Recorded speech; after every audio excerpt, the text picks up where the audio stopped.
제가 마스크 벗고 해도 괜찮겠습니까? 요즘 코로나 시대니까 동의를 받아야죠. 그런데 제가 또 5차 추가 접종까지 맞은 사람이니까 그래도 뭐 여러분들 안전할 겁니다. 그래서 추가 접종 맞은 지 지난 수요일에 맞아서 정말 한 가지 다행스러운 일은 이제 콧구멍을 안 쑤셔도 되겠구나 라는 그런 생각이 들어서 저는 아직도 지금 매일매일 일주일에 한 번 PCR 또 목요일 날 출근하기 전에는 자가 진단을 꼭 하고 출근하거든요. 정말 너무 긴 시간이어서 굉장히 힘든 시간을 살았던 것 같습니다. 그래도 그렇게 힘든 시간이었지만 저에게는 또 굉장히 축복의 시간이었다라는 생각이 듭니다. 견진 준비하시죠?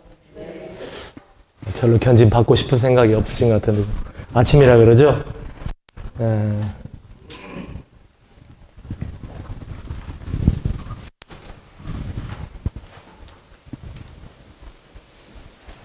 형제님 이거 포인트 되나요?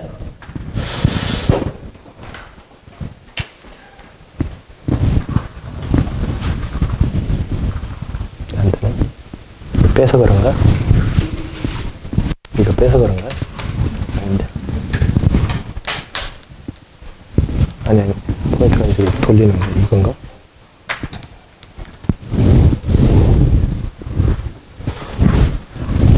예. 저부터 소개하겠습니다. 저는 김봉술 아우구스티누 신부입니다. 여러분들 문정성당에 이렇게 초대해 주셔서 감사드리고 또 우리 이제 견진 성사를 앞두고 있는 여러분들하고 동행하게 되어서 이렇게 저도 무한한 기쁨과 또 영광으로 생각합니다. 그동안 교구에서 사회복지를 담당하는 신부로 살다가 지금은 저기 완주군의 소양면에 테레사 요양원의 원장으로 이렇게 근무하고 있습니다. 김봉술 아우구스티누 신부입니다. 반갑습니다.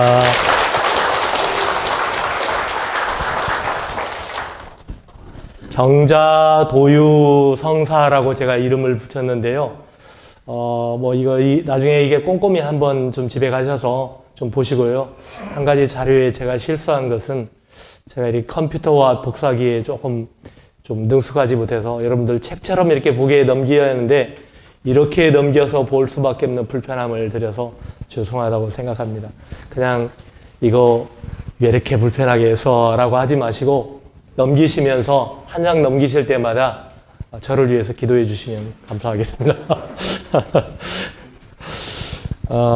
이 자료는 병자 성사 예식서를 중심으로 제가 좀 이렇게 좀 봤고요.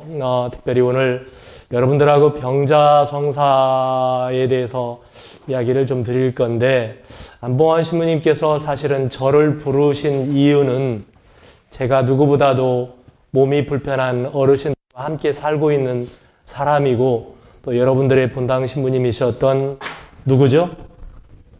윤양호 클레멘스 신부님 하고 살고 있는 이유 때문에 또 저를 부르셨다고 생각합니다.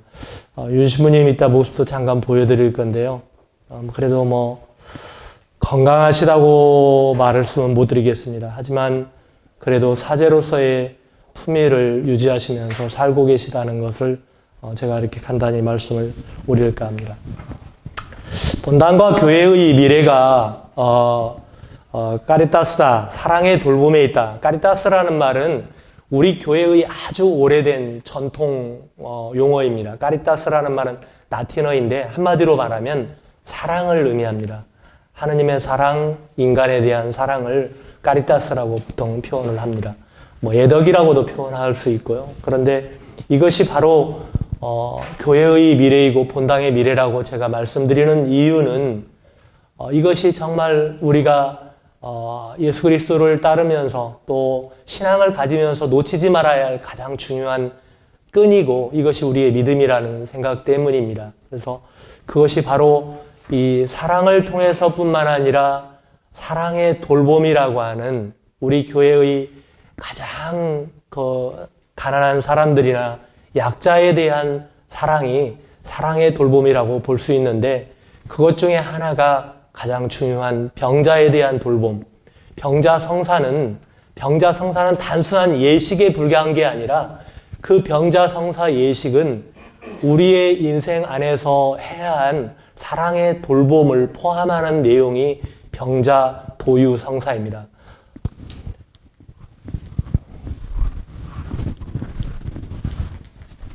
이게 안 넘어가네. 예.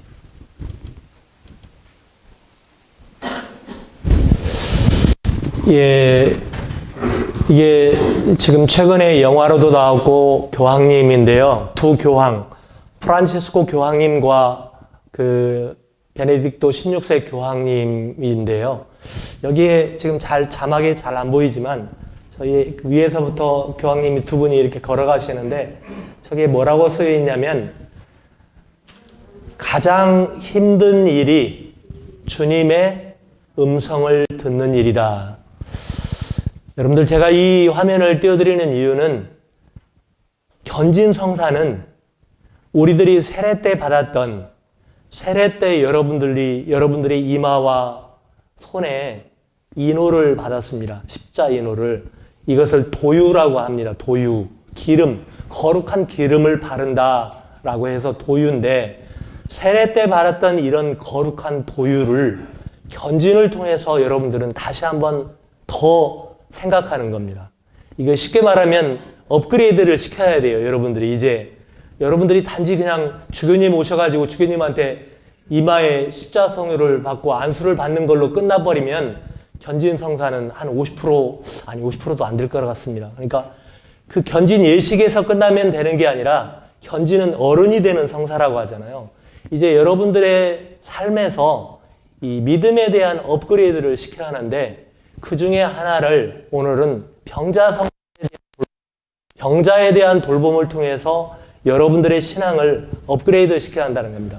그것이 주님의 목소리를 듣는 일인데, 주님의 목소리를 듣는 것이 거기에서 끝나는 게 아니라, 주님의 목소리를 듣는다고 하는 것은 곧 병자의 목소리를 듣는다는 것이고, 약자의 목소리를 듣는 일이다라는 의미에서 두 교황님이, 저는 개인적으로 여러분들 어떻게 생각하십니까? 전에 교황님도 굉장히 연로하셨고, 그래서 당신이 정말 가톨릭 교회의 어떤 수장으로서 더 이상은 교회에 짐이 되고 싶지 않다라고 하는 것이 베네딕토 교황님의 뜻이었는데, 지금 교황님 어떻습니까? 교황님도 정말 여러 가지 질병을 안고 계세요.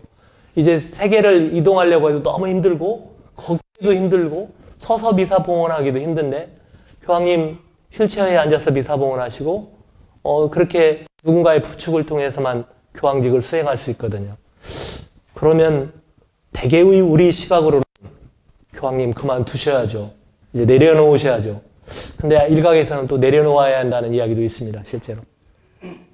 어떻게 저렇게 휠체어 타고 다니면서 말도 떠듬떠듬하고 뭔가 그러지 않을까. 인간적인 나이로도 수밖에 없죠.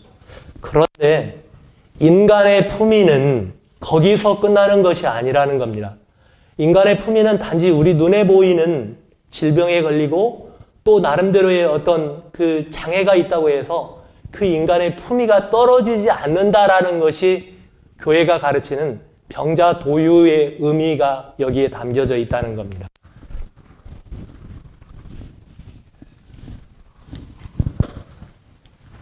예. 이제 넘어가네요.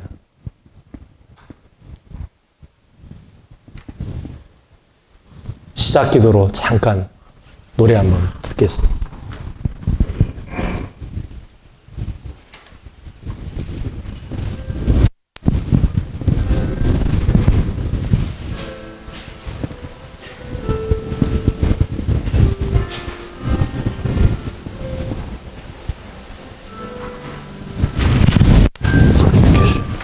소리 좀 키워주십시오.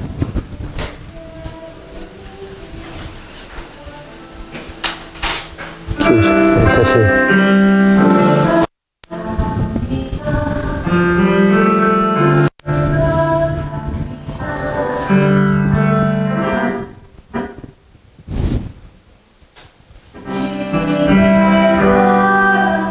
놔두시구나.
시간이 없으니까 여기까지만 듣겠습니다. 여러분들 사는 게 누구임 때문에 살고 계십니까? 여러분들은 내 힘 때문에 살죠. 대개는. 그죠? 여러분들 그러지 않아요? 내 힘 때문에 살죠. 내가 살죠. 뭐 결국에는. 저도 제가 보면 내가 살더라고요. 그런데 저도 살다 보니까 나 혼자만 사는 게 아니더라고요. 내 힘 때문에 사는 게 아니라 내 안에 하느님이 분명 계시고, 또 저도 사제로서의 30년 세월을 이렇게 돌아보니까 내가 산다고 막 아둥바둥하고 내가 내 힘으로 산다고 했는데 어느 순간부터는 내가 사는 게 아니더라고요. 내 안에 계시는 주님 때문에 내 안에 있는 많은 보이지 않는 그 사람들 덕분에 내가 살고 있더라고요. 이렇게 가만히 들여다보니까. 지금은 이게 이혜인 수녀님의 글인데 나중에 한번 이 파워포인트는 다 이렇게 우리 형제님께 드릴 테니까 집에 가서 자세히 보세요. 이혜인 수녀님이 거울 앞에서라고 하는 시를 쓰셨는데, 당신도 얼마 전에도 제가 이렇게 만난 적이 있는데 어느새 자기는 막 시를 쓰고 수녀로 살다 보니까 모르고 살았는데 어느 날 거울 앞에 딱 섰더니 웬 노인이 있더래요. 그래서 그런 시예요. 그런데 그런 노인인데 정말 나는 이 구절이 마음에 들더라고요. 이젠 정말 사랑할 시간이 많지 않아요. 기도할 시간이 길지 않다는 것을 거울을 보면서 알게 되었다. 노인이 된 수녀로서 지금 사는 동안 어쩌면 병자 도유 성사가 우리에게 주고자 하는 큰 가르침은 그것을 주고자 하는 거예요. 그냥 단순하게 병자들에게 기름을 바르고 그냥 성사를 집정하는 사제의 그 모습에서 끝나는 게 아니라 병자에게 가르쳐 주는 것은 병자 자신에게 그런 어떤 자신의 자신의 질병이 결코 하느님으로부터 벌을 받았거나 가족으로부터 버림받은 것이 아니라 정말 이런 일들을 깨닫게 하는 것이라고 생각합니다. 제가 늘 살면서 이 말을 굉장히 중요하게 여기는데요. 중간에 어르신을 봉양하는 예에 있어서는 반드시 여쭈어야 합니다. 정약용이 목민심서에서 한 내용인데요. 노인들을 어떻게 대해야 하는가. 가장 중요한 것이 경청이다. 듣는 일이다. 이것은 정말 우리가 살아가면서 놓치지 말아야 할 건데요. 이렇게 살다 보면 내 이야기만 하잖아요. 계속 내 이야기. 결국에는 나 좀 알아달라고 하고 그러잖아요. 모르겠어요. 저도 살아오면서 제 삶을 보니까 그렇더라고요. 뭔가 나를 좀 알아달라고 하는 이야기를 계속 하고 있더라고요. 그런데 나를 알려면 경청하는 일이 중요하다. 듣는 일이 정말 우리에게 중요하다. 저는 제가 요양원에 데레사 요양원 제가 짓지는 않아서요. 여러분들 공식적으로 제가 말씀드립니다. 건물을 짓는 것은 딴 사람이 지었어요. 제가 짓지 않았어요. 근데 많은 사람들이 교구에 있는 사람들이 김봉술 신부가 데레사 요양원 지었다고 생각해요. 절대 제가 짓지 않았습니다. 그 이유는 여러분들이 해석하세요.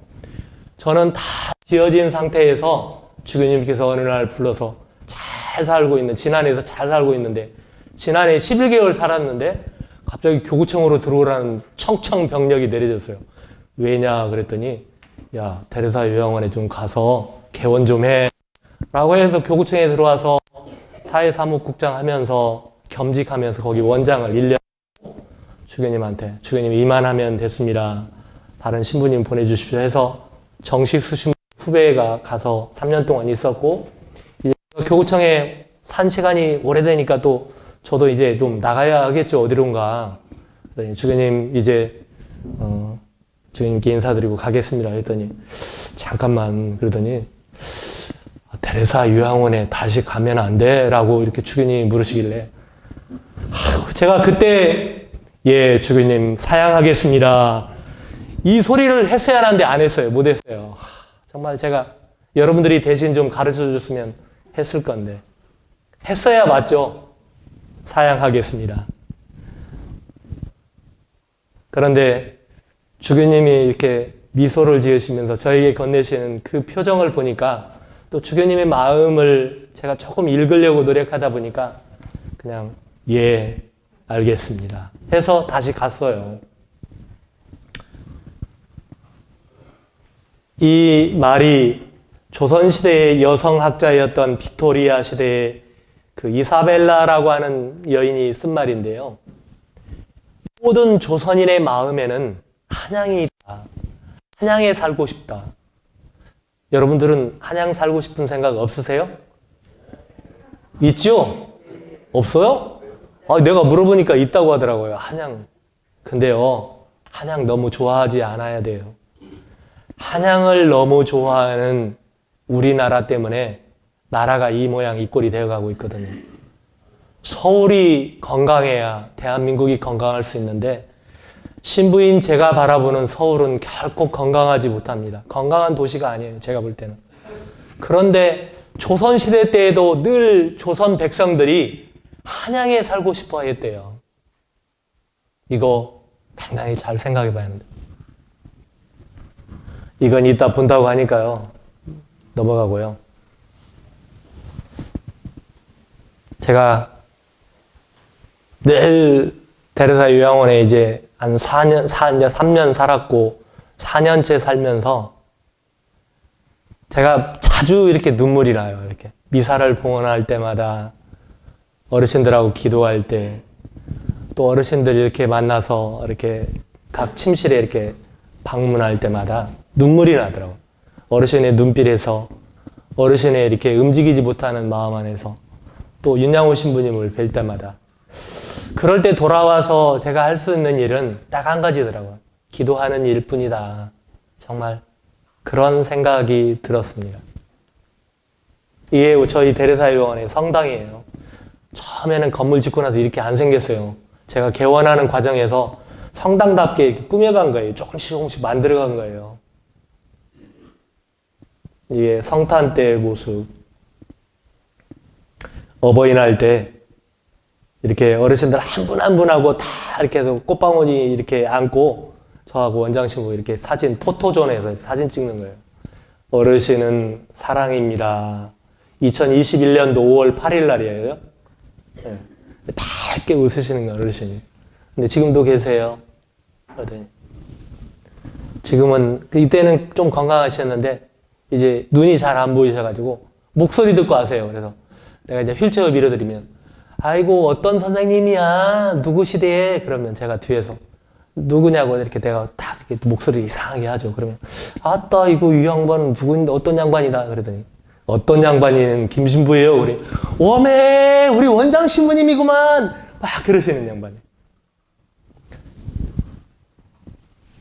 우리 어르신 계시는데 대개의 어르신들이 할머니 할아버지들이 요양원 들어오면 자식으로부터 버림받았다고 생각해요.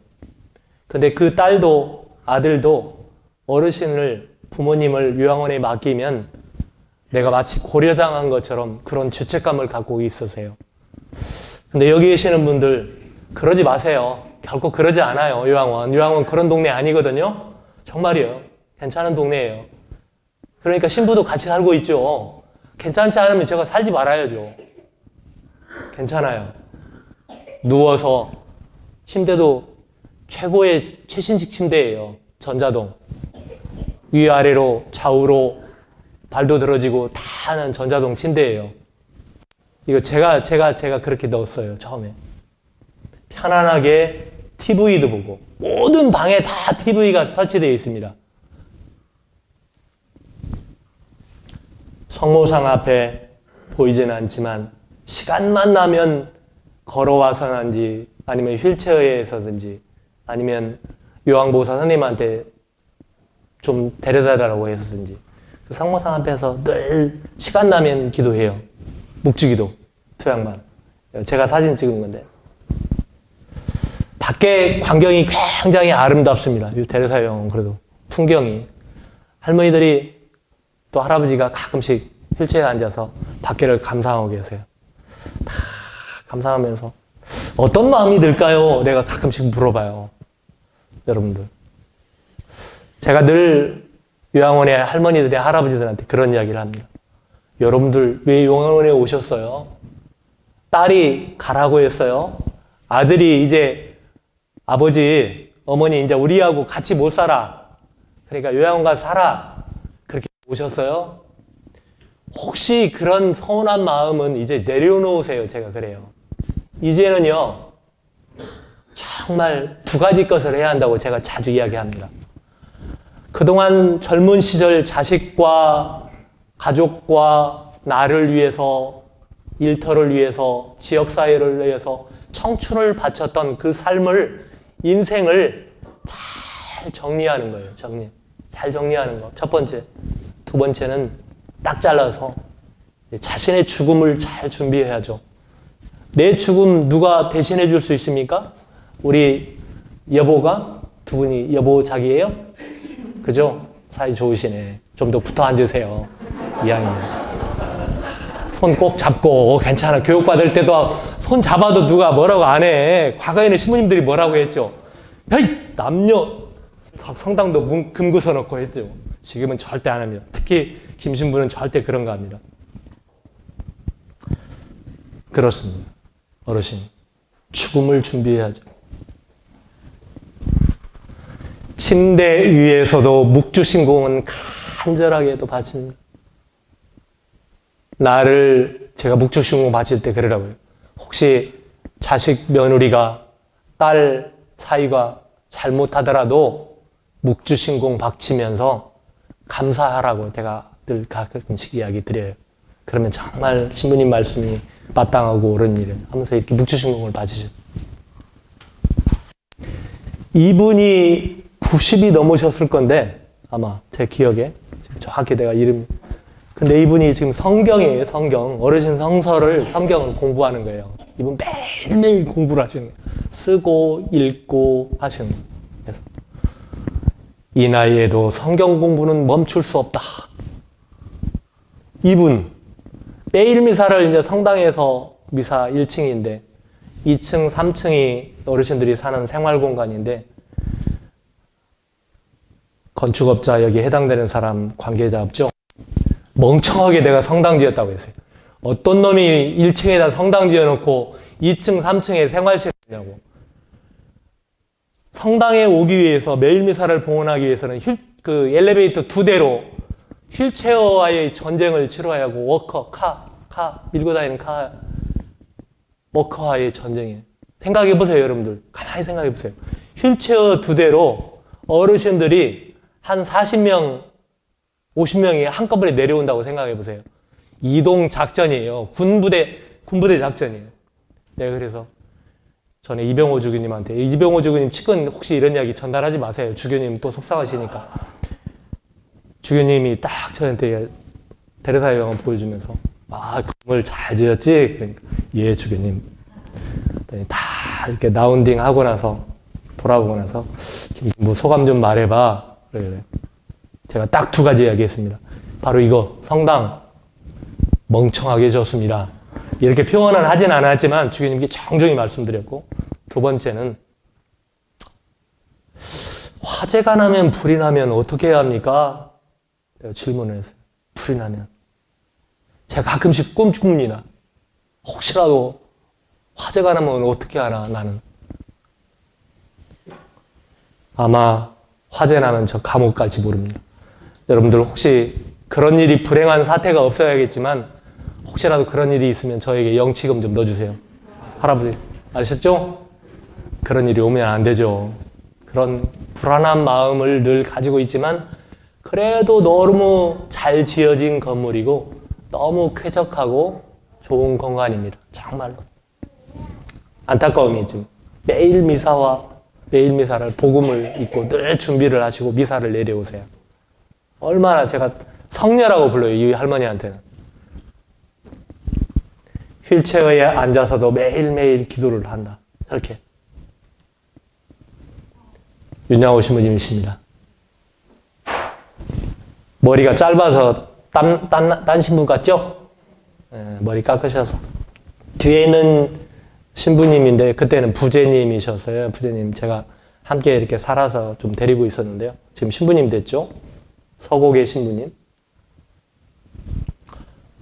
제가 요양원에서 너무 힘들고 지칠 때 쭉 골짜기를 따라서 이렇게 제가 늘 밥을 먹고 아니면 너무 막 하늘이 보고 싶고 답답하면 또 주변이 원망하는 마음이 다시 솟구치면 시골길을 걸으면서 제가 이렇게 시골 풍경을 보죠. 어느 날 우리 할아버지하고 할머니가 감 따고 있는 거예요. 감 따면서 이렇게 할아버지가 위에서 사다리 위에서 막 감 따가지고 여보 봐도 이 이야기를 하는데 너무 정겨운 거예요. 아이고 나도 이렇게 장가 가서 저렇게 늙었어야 하는데 진짜 이게 내 팔자는 뭐냐. 내가 그러면서 내가 너무 아름다운 풍경이어서 제가 한 컷 찍은 겁니다.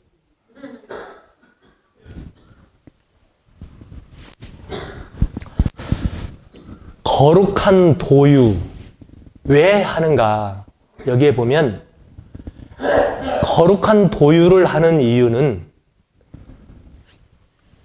어쩌면 병자성사는 우리 인생의 과정에서 세례, 견진, 또 뭐죠? 성체, 고백성사, 혼인, 그 다음에 또 뭐예요? 병자성사, 뭐 혼인성사, 성품, 신품성사 7가지죠.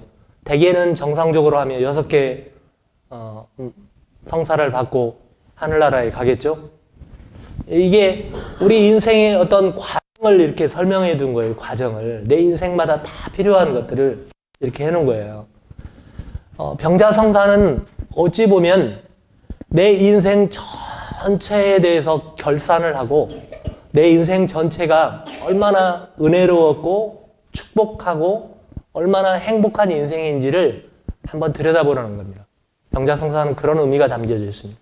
그래서 여기에도 제가 표현했지만 병자성사는 단순하게 아픈 병자에게 병자성사를 중요할 때 가장 키포인트가 안수죠. 안수, 거룩한 기름을 이마와 양손에 십자표를 그어주는 일, 그리고 또 하나는 기도를 하는 거죠. 예, 안수와 거룩한 기도와 그리고 이 거룩한 도유, 이런 이 세 가지를 통해서 나름대로 이 병자성사가 이루어지는데 이것은 뭐 기도야 늘 있지만 거룩한 도유도 가만히 생각해 보세요. 세례성사 때도 기름을 바르죠. 견진 때도 기름을 바르죠. 또 언제 바릅니까? 병자성사 때도 기름을 바르죠. 사제도 신부가 되면서 기름을 바릅니다. 손에. 우리 칠성사 안에 이 거룩한 도유라고 하는 의미는 굉장히 중요한 의미를 담고 있는데 이 도유의 의미가 풍부하게 담겨져 있는 이런 성사들을 보면 세례성사는 어찌 보면 내가 하느님의 자녀로 새롭게 탄생하는 의미를 가지고 있죠. 견지는 내가 이제 하느님의 자녀로서 마치 어린아이가 성인이 되듯이 내가 이제 신앙의 어른이 되어오는 그런 과정의 성사가 견진 성사이고, 나름대로 병자 성사는 이제 나름대로의 인간적인 거룩한 품위를 갖고 이제 자기의 인생을 하느님께 총결산하고 하느님께 이제 다 되돌려드리는 성사인 거예요. 그러니까 병자 성사는 그냥 어디 육체를 위한 성사가 아니라 육체와 정신과 영혼과 인간 전체, 사람 전체를 도유하는 성사인 거예요. 굉장히 그런 의미에서. 그러니까 사제는 또 병자를 돌보는 가족과 의사와 간호사와 자원봉사냐, 병자의 돌봄의 의무가 있는 사람들은 그런 시각으로 병자 성사를 바라봐야 한다는 거예요. 그러니까 근본적으로. 그러니까 인간 전체를 인생 전체에 어떤 돌봄의 의미가 있다라고 하는 것이 병자 성사의 큰 풍부한 의미이기도 합니다. 이게 혹시 누구신지 알겠어요? 예? 아시는 분? 정확히. 손 한번 들어보세요. 누구세요? 그렇죠. 요한 23세 교황님. 이분이 우리 교회의 어떤 그 문화를 바꾸신 분이에요. 그냥 정말로 어떻게 보면 우리 교회의 혁명이라고도 볼 수 있는 제2차 바티칸 공의회를 열으신 분이에요. 이분도 그냥 정말 늙은 나이에 교황님이 되셨죠. 비록 교황직에 오래 계시지는 않았지만 이 교황님이야말로 우리 교회의 역사를 바꿔놓으신 분인데, 요한 23세, 제가 직접 보지는 않았지만 신문을 통해서, 방송을 통해서 교황님의 그런 이 시신이 그대로 그 모습 그대로 있습니다. 이게 지금까지도. 주교님들, 추기경님들이 그 행사에 얼마 전에 프란치스코 교황님이 어떻게 보면 자기 전의 전임자인 교황님 앞에 지금 앉아서 기도하고 있는 모습이 있습니다.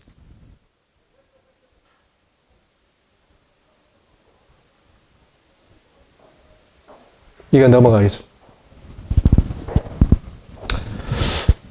윤양호 신부님이 지금 건강 상태가 딱 어느 정도시냐면요. 언어 구사를 하시기는 하세요. 그런데 언어 구사가 정확하게 들리지는 않습니다. 저처럼 매일매일 듣는 사람들은 잘 알아듣지만, 여러분들이 처음에 윤 신부님 뵈면 무슨 말을 하지? 라고 하는 고개를 깨우뚱깨우뚱 할 정도로 언어 구사를 하세요.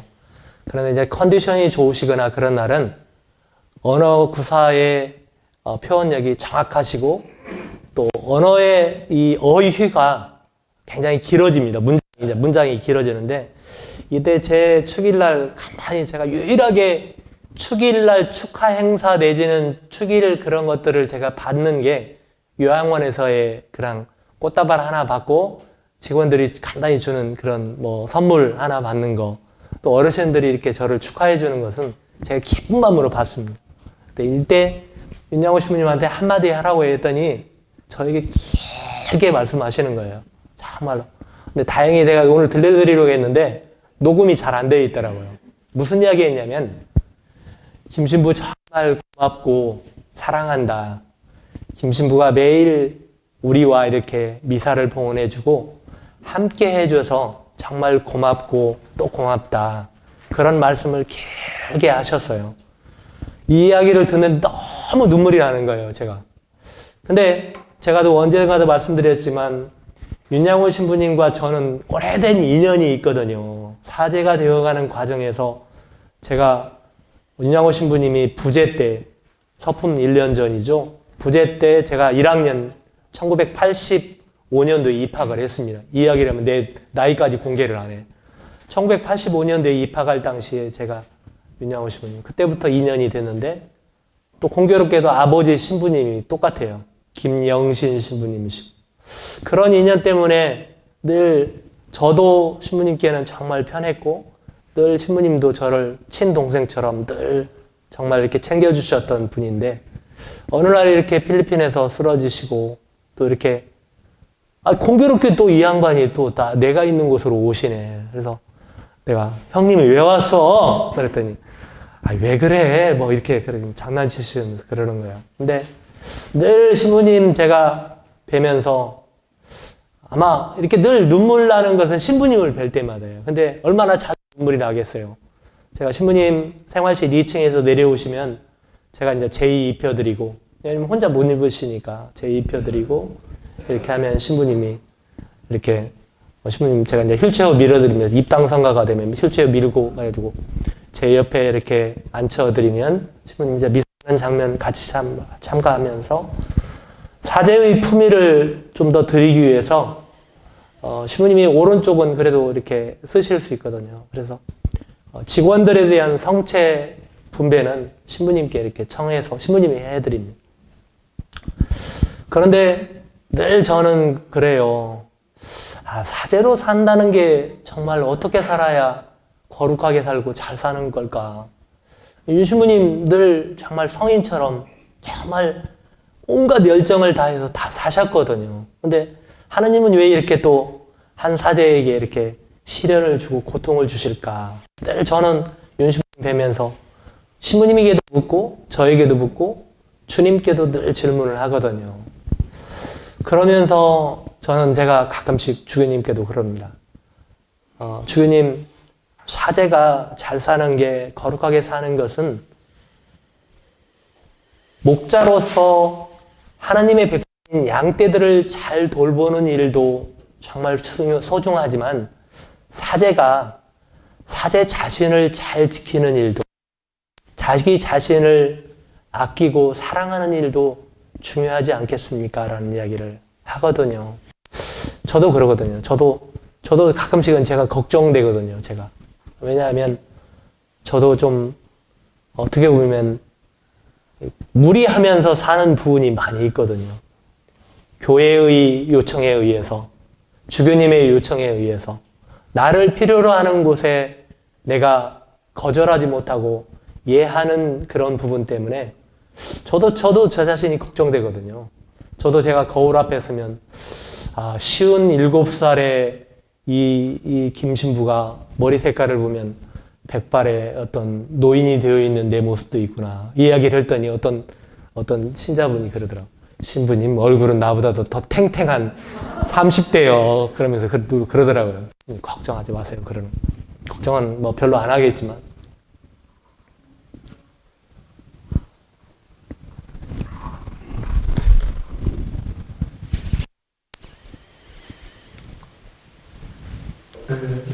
누구라도 사랑해 주셔서 아들을 주셨던 신부님의 마음이라고 생각합니다. 그렇죠?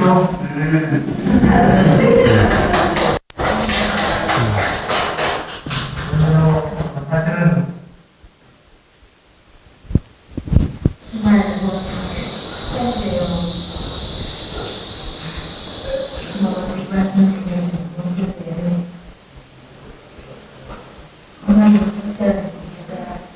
정말 정말 감사드립니다.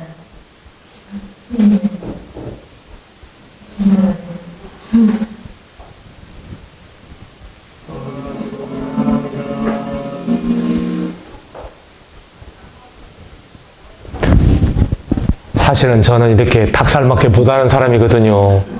그런데 요양원에서 어르신들하고 또 할아버지하고 살다 보니까 때로는 이렇게 닭살 맞은 예교가 좀 필요하더라고요. 제가 사실은 안 그러겠어요. 다들 막 102살부터 시작해서 대개는 90이 넘은 분들인데 57살인 신부가 어떻게 명함을 내보내겠어요. 명함이 비거나 되겠어요. 얼마나 이분들이 볼 때는 제가 얼마나 젊고 싱싱하겠어요. 그러지 않겠어요? 그죠? 아버님 죄송합니다. 아버님 보기에도 김신부 젊고 싱싱하죠? 웃으시네. 사실 싱싱하죠. 어르신들 어버이날 때 직원들이 이렇게 저하고 미사 끝나고 이렇게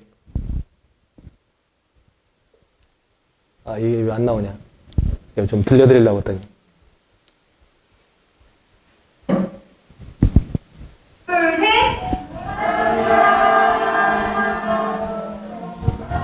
이렇게 미사해요. 이런 모습으로.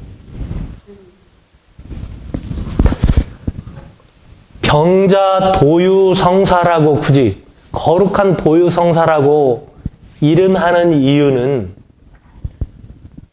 우리 인간의 병을 부정적으로 인식하거나 때로는 하느님으로부터 벌을 받았다고 인식해서는 안 된다고 하는 의미이고, 나름대로 한 인간이 불편하다고 해서, 장애가 있다고 해서, 아니면 큰 질병이 있다고 해서 그 인간 자체를, 인간의 품위를 잃었다고 생각하면 안 된다는 겁니다.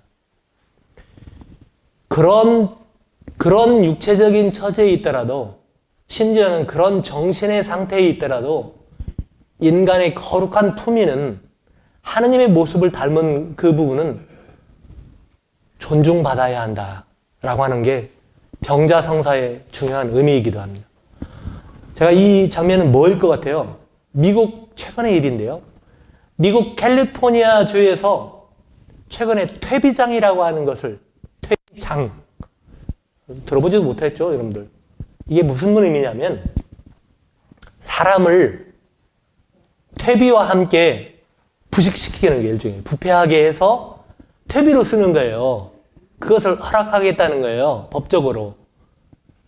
어떻게 생각하면 굉장히 친환경적이고 자연으로 돌아가고 흙에서 왔으니 흙으로 돌아간다는 말처럼 들릴 수 있지만, 이게 지금 미국 가톨릭 교회가 굉장히 정말 적극 반대하고 있고, 이거에 대해서 정말 문제가 있다. 이건 인간 존엄성 파괴다. 인간 존엄성을 침해한다라고 해서. 근데 실제로 미국이나 일부 유럽에서 이런 것들을 계속해서 주창하고 이런 움직임으로 가고 있거든요. 근데 이것은 어쩌면 우리 가톨릭 교회의 가르침하고도 정말 정반대의 유배가 됩니다. 흙에서 왔으니 흙으로 돌아가라고 하는 의미는 그 의미가 아니거든요. 흙이라고 하는 의미는 단순하게 눈에 보이는 이 땅바닥 흙만 의미하는 게 아니거든요. 여러분들, 사순절 때 사제가 이마에 흙에서 왔으니 흙으로 다시 돌아갈 것을 생각하십시오. 이게 단지 흙만 생각하면 많은 부분을 놓치고 있는 부분입니다. 이 흙 안에는 생명도 있고, 인간도 있고, 동물도 있고, 식물도 있고, 다양한 하나님의 피조물이라고 하는 이 생명이라고 하는 그 근본적인 그것이 담겨져 있습니다. 흙에서 왔으니 흙으로 돌아가라고 하는 의미는 생명에서 왔으니 생명으로 돌아갈 것을, 인간에서 왔으니 인간으로 돌아갈 것을, 사람에서 왔으니 사람으로 돌아갈 것을, 사람에서 왔으니 하느님 품으로 돌아가라고 하는 이 근본적인 의미를 담고 있는 것이 이 흙이라고 하는 의미인데, 잘못 해석하고 있는 거예요. 근본적으로 이건 학자들이 정말 책임져야 할 부분이에요. 그리고 법학자들 책임져야 할. 이거 정말 적극적으로 문제입니다. 근데 우리나라에도 이런 움직임이 있습니다. 실제로 많이 있습니다. 여러분들 그렇게 하시고 싶으세요? 원하시는 분은 제가 소개해 드릴게요.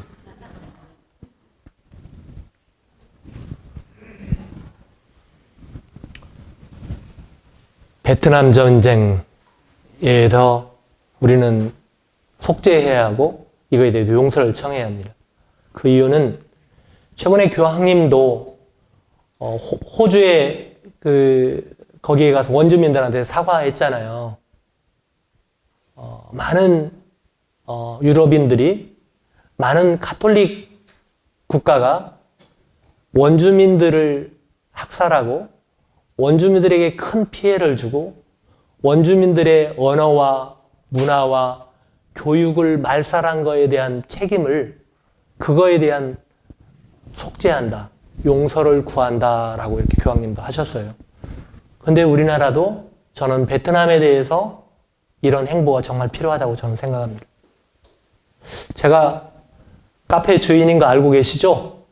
교구청 옆에 좋은 집 부에나 까사의 사장이에요. 여러분들 오세요. 좀 정말 어머니 집 가지 말고 저기 뭐 혁신도시에 그 이상한 카페 좀 가지 마시고 제가 운영하는 카페 좋은 집 부에나 까사 교구청 옆에 있습니다. 정말 제발 좀 이용해 주세요. 적어도 저한테 교육을 들은 견진 송사 68명은 꼭 한 번씩 방문해 주세요. 아셨죠? 교황님이 그 사진을 보고 있는 겁니다. 어린 아이가 커가지고 이제 그것을 자기 자신을 밝힌 거예요. 교황님께.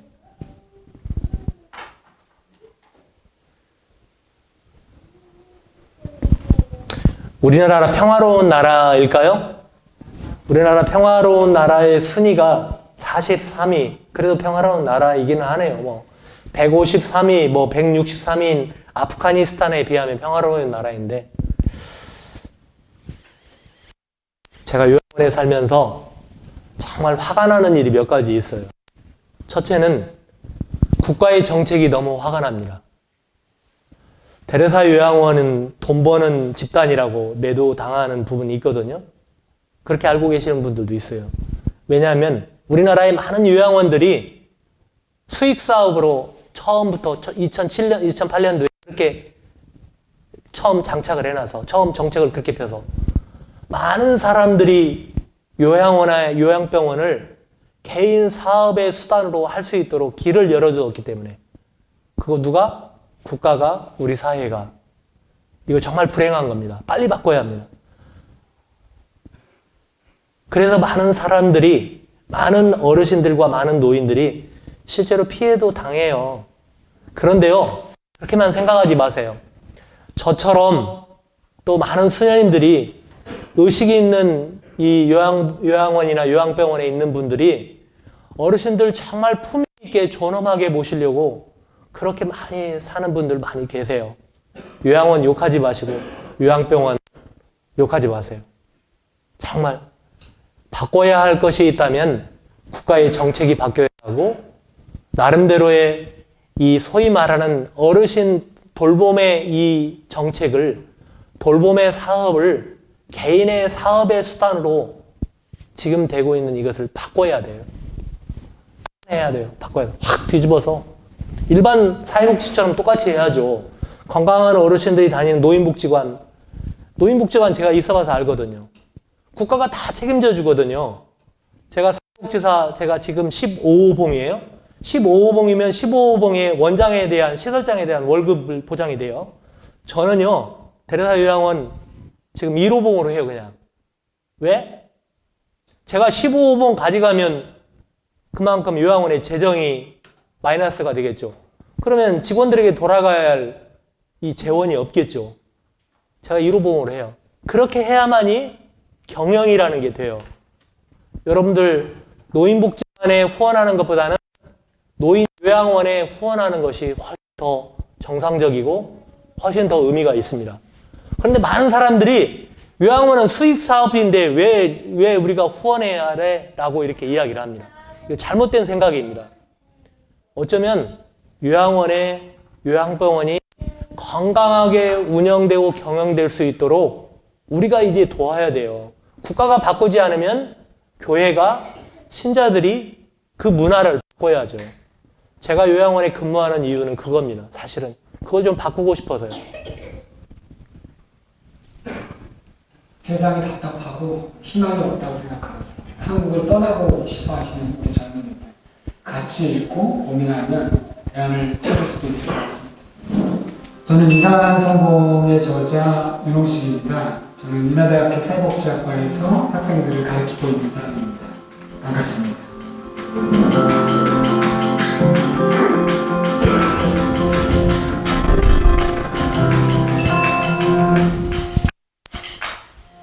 복지는 뭐 여러 가지 의미가 있을 수 있을 텐데요. 제일 중요한 거는 사람들이 자기가 살고 싶은 삶의 방식대로 살아갈 수 있게 만드는 것. 이렇게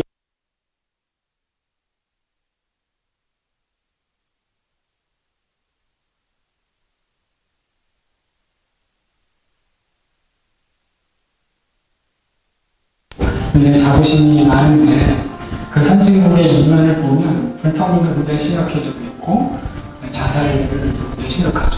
그런 성공의 좀 역설이라고 할까요? 그런 이야기들을 여러분과 같이 나누려고 이 책을 쓰게 됐습니다.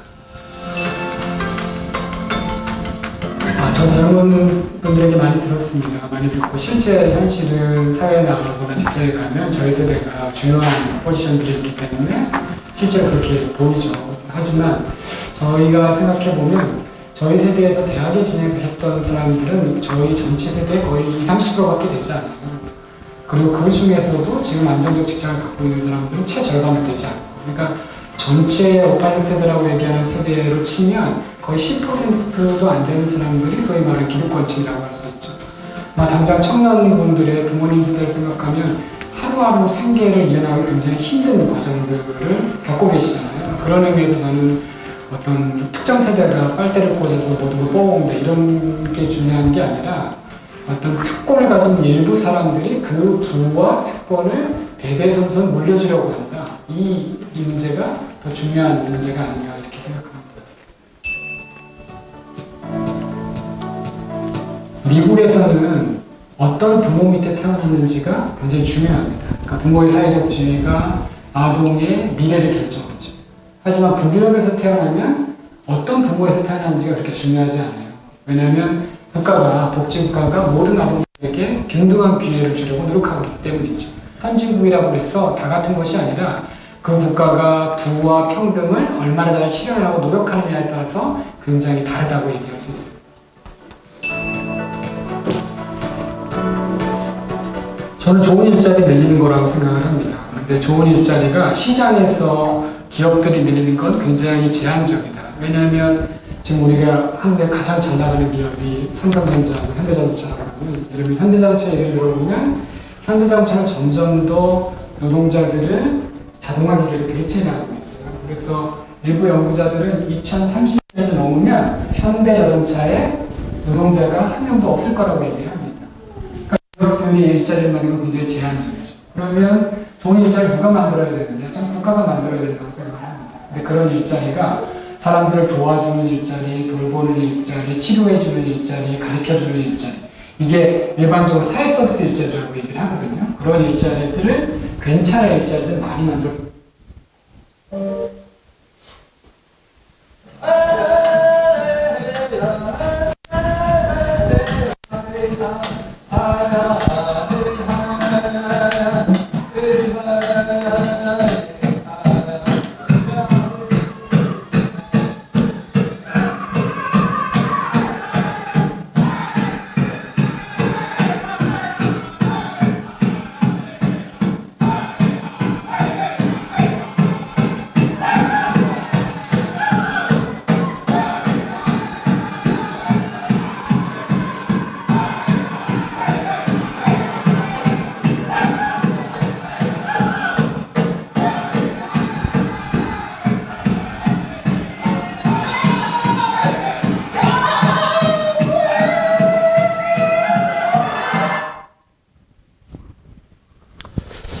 아마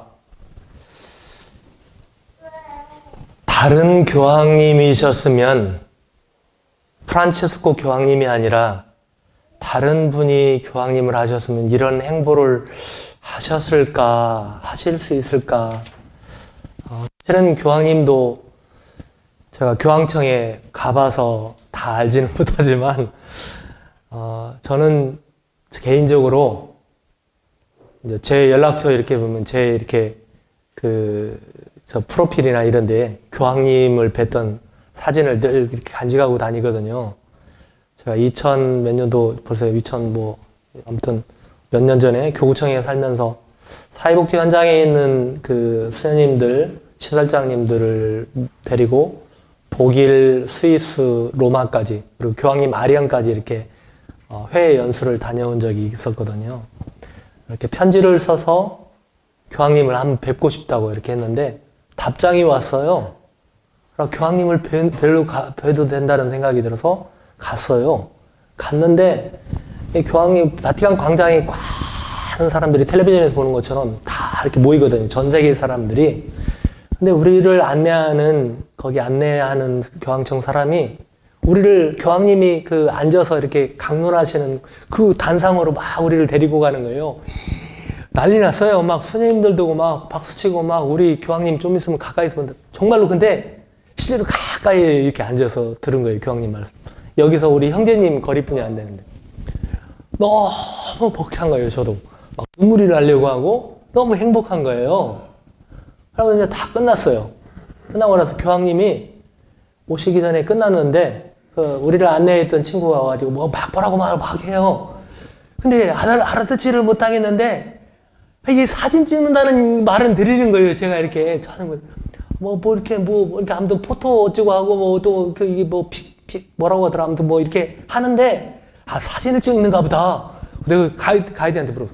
야, 우리 사진 찍냐? 그랬더니, 신부님 어떻게 알아들었어요? 야, 이렇게 발지 또 이렇게 한 눈빛을 보면 알지. 그 정도도 못 알아면 내가 신부하겠냐? 그랬더니 교황님하고 사진 촬영이 있다라는 거예요. 진짜 사진을 찍었어요. 근데 딱 교황님이 우리가 딱 이렇게 두 줄, 세 줄로 이렇게 서 있는데 한 20 몇 명이 갔으니까 25, 6명인가? 교황님이 막 걸어오시는 거예요. 교황님이 막 이렇게 오는데 교황님이 오셔서 우리한테 막 이제 악수를 하는 거예요. 제일 가까이에 제 선배 신부님 어떤 모 신부님이 있어요. 모 신부님이 있는데 나중에 사진을 보니까 모 신부님이 교황님하고 악수를 못해서 사진을 제가 사진을 찾았거든요. 교황청의 사진관에 가서. 사진이 아무리 찾아봐도 신부님이 악수한 사진이 없는 거야. 저녁에 돌아가지고. 형, 왜 교황님하고 악수 안 했어? 그러니까. 야, 내가 가만히 생각하니까, 교황님하고 어떻게 해야 할지를 모르겠다는 거야. 안아줘야 하나, 악수를 해야 하나 하는데, 이거는 생각하고 있는데 휙 지나가서, 그러더니 너하고 악수하고 있어야.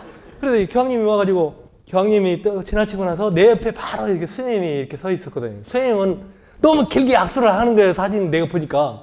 그래서 저한테 와가지고, 내가 이제 노만칼라 하고 있었거든요. 그래서 인솔자니까. 그랬더니 막 뭐라고 하시는 거야. 아무튼 나 이제 파다냐고. 그래서, 이렇게, 그러면서 이렇게 까리따스 내가 이제 딴 이 답변을 했어요. 교황님 너무 이렇게 반갑고 영광이라고 딱 몇 마디만 했어요. 제가 영어 못하니까. 그랬더니 교황님이 너무 이렇게 기뻐하시는 거예요. 이렇게 자꾸.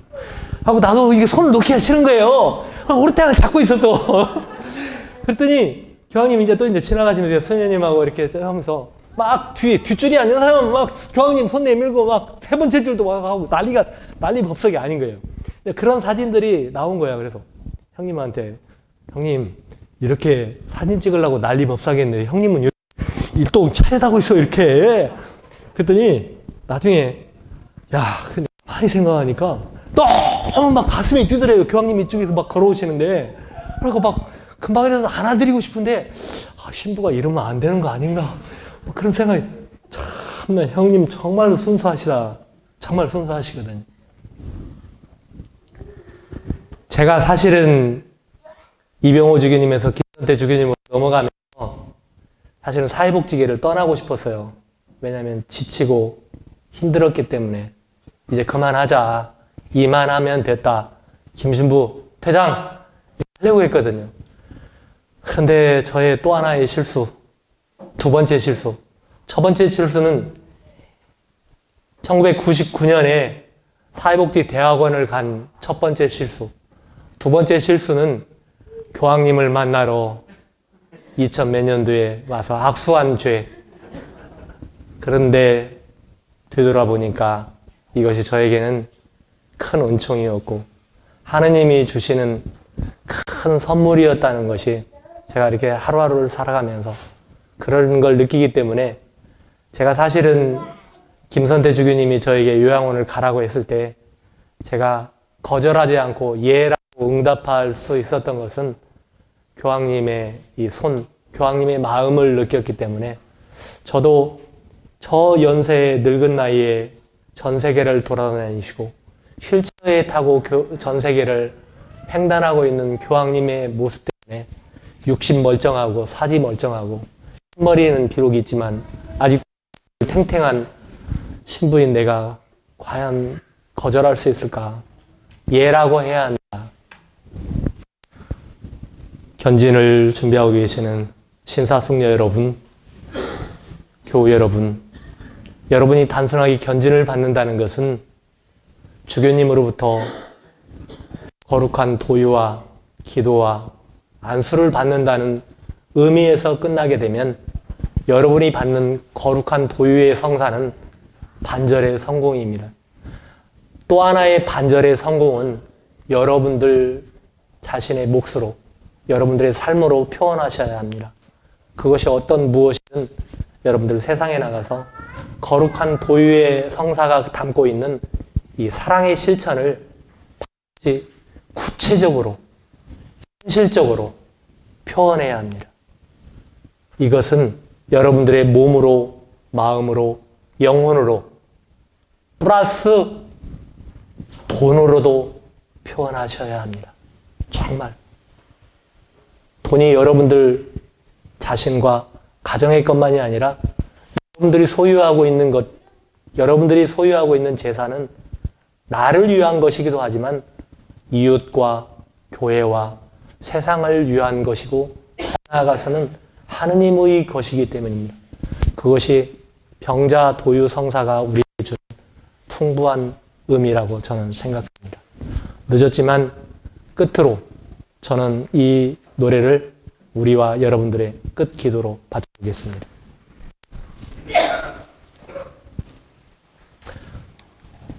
세종례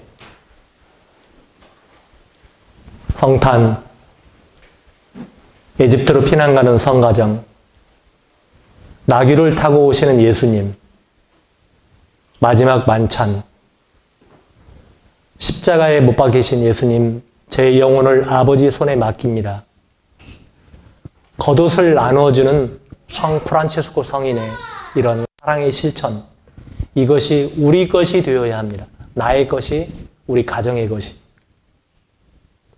이태석 신님이 그렇게 가르쳐 주셨고 김소환 추기영님이 우리에게 그렇게 가르쳐 주셨고 우리의 기도로 마지막 영상 보시겠습니다.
예, 부족함이 너무 많은 저의 이야기 또 잘 경청해 주셔서 감사드리고요. 견진성사 잘 받으시고 끝으로 그런 마음으로 저도 여러분들과 함께 동행하겠습니다. 안봉환 신부님이 혹시 초대해 주시면 여러분들 견진성사 받을 때 혹시 함께 할 수도 있겠습니다. 여기 강복하소서라고 하는 표현처럼 예수님께서 우리를 강복하시고 사제가 하느님의 백성인 여러분들을 강복하듯이 여러분들도 이제는 세상과 사람들에게, 특별히 가장 약자인 병자들에게 늘 강복하는 삶이 되었으면 좋겠다라는 그런 말씀을 드리면서 끝으로 강복하고 마치도록 하겠습니다. 주님께서 여러분과 함께 전능하신 천주 성부와 성자와 성령께서는 여기 모인 저희 모두에게 강복하소서. 그리스도를 찬미합시다. 감사합니다.